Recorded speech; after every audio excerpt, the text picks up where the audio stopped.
Republican Representative Lauren Boebert is in trouble again about her financial disclosure forms, as usual.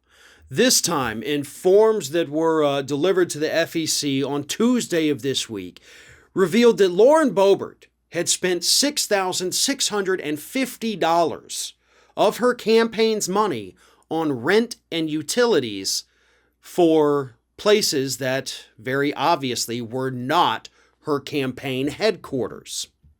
Now, before I go any further, let me make it clear that the filings also show that she did in fact reimburse these expenses. But also, that doesn't matter because you're actually not even allowed to use this money for those expenses, according to the Denver Post. That's still illegal, even if you paid the money back.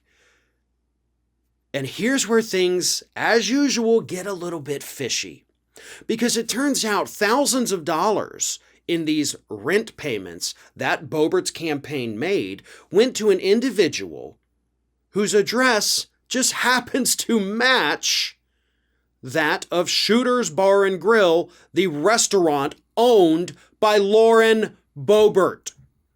So somehow, some way, this person, who is not a member of the Bobert family as far as I can tell, lists his address as Shooter's Bar and Grill.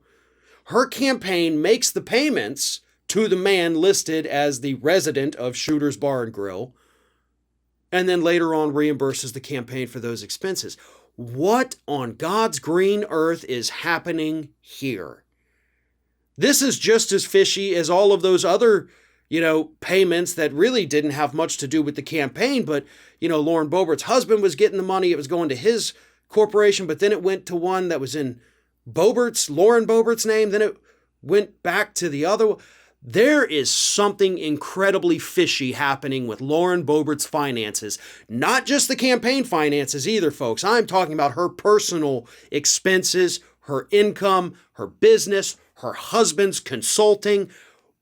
This warrants a massive investigation, more than what the Federal Elections Commission is able to do here, because this goes far, far beyond election money. And again, it doesn't matter that you reimburse that money. Making the payment in the first place is what was illegal. But of course, because she reimbursed it, I'm fairly certain the FEC is not even going to do anything about it. And that's why I say we need a real government agency to investigate this. Maybe all of it is on the level. Maybe it's just her not being the brightest bulb out there. And we paid from the wrong account and we had to pay it back. I'm so sorry, it'll never happen again. Okay, cool. Mistakes happen. I get that. I'll give you that.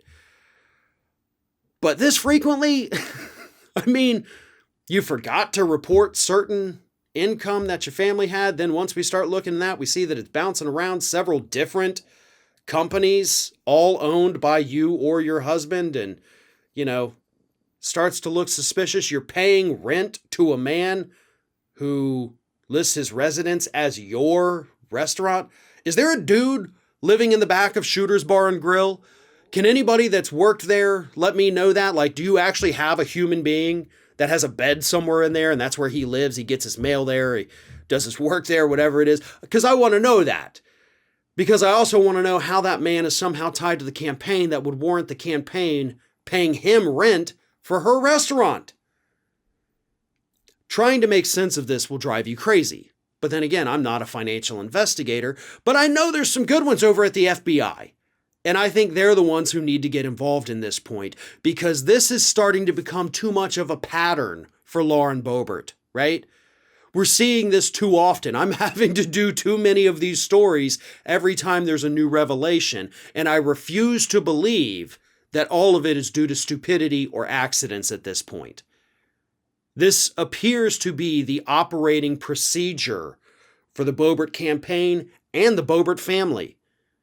And I think it's high time federal investigators start getting some answers here.